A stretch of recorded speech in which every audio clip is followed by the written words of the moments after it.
será Deuteronomio.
Deuteronomio es un gato ancestral. Fueron muchas sus vidas y reencarnaciones.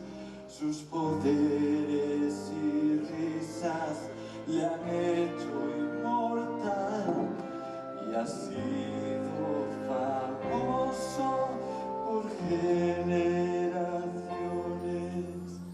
Varias esposas él supo elegir, me atrevo a contar hasta 1000 su cuantiosa progenie nos deja muy bien y su pueblo se enorgullece. Y si ves su figura de rasgos espléndidos, descansar con placer al abrigo del sol.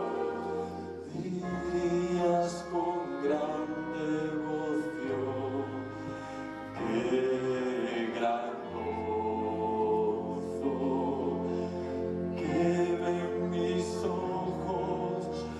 Puedo sentir su calor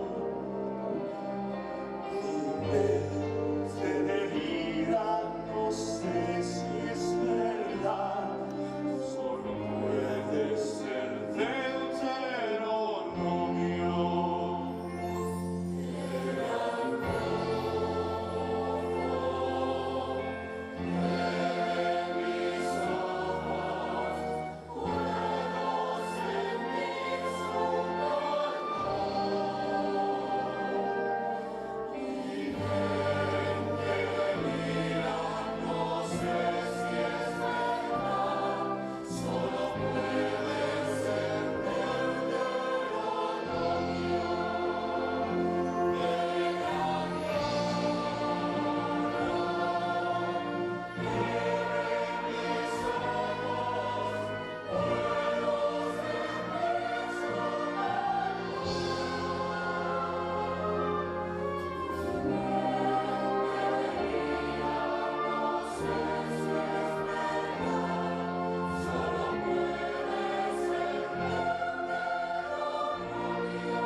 Amables con Deuteronomio.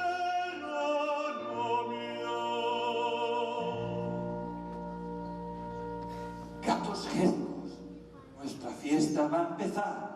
Ahora que nuestro líder ya está aquí, ¡vamos todos a celebrar!